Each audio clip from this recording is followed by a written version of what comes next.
সালামু আলাইকুম। আমরা যখন ফ্লোর টাইলস লাগানোর সময় আমাদের টাইলস আমরা যে মাপেরই কিনি না কেন, 24-24 বলেন, 16-16 বলেন, টাইলস অনেক সময় কাটতেই হয়। ওই এখন কাটার অংশটা আসলে আপনারা কোথায় লাগাবেন এটা বুঝতে গেলে, যেমন ধরেন আমাদের এই দিকটা হচ্ছে ফ্রন্ট এই রুমের।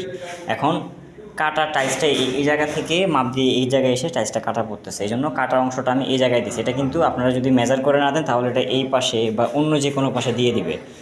এই পাশে কেন দিবেন? কাটা অংশটা দিতে হলে বুঝতে হবে যে আমাদের ফার্নিচার লেআউট বুঝতে হবে। যেই পাশে হচ্ছে আমার বেড থাকবে, যে পাশে আমার আলমারি থাকবে, হ্যাঁ, ওইদিকে যদি আপনি কাটা টাইলসটা দেন স্কার্টিং সহ, তাহলে হচ্ছে ওইটা ওই ফার্নিচার দিয়ে তো ঢেকে গেল, তখন আর একদম ওপেন ওয়াইড যেদিকে ওইদিকে কোনো দিকে টাইলসের কাটা জয়েন্ট দেখা গেল না, বিশ্রীও লাগলো না দেখতে। এই জন্য টাইলস কাটা অংশটা কোন জায়গায় দিবেন ওইটা দেওয়ার আগে ফার্নিচার লেআউট ঠিক মতো দিয়ে মিস্ত্রিকে বলবেন যে ওইভাবে করে দেন, যাতে কাটা অংশটা ওই ফার্নিচারের যে জায়গায় বসাবেন। ধরেন এখন এই জায়গায় হচ্ছে আমাদের খাট বসবে, হ্যাঁ, এই জায়গায় বেড বসবে, তো ওই জায়গায় যেহেতু কাটা টাইলস থাকবে তো ওটা বেডের নিচে চলে যাবে, ওটা দেখবেন। আর এই জায়গায় যেহেতু খালি অংশটা থাকবে, এই জায়গায় একদম উইদাউট কোনো জয়েন্ট টাইলস থাকবে। এভাবে বিছাইলে টাইলস দেখতে অসুন্দর লাগবে না।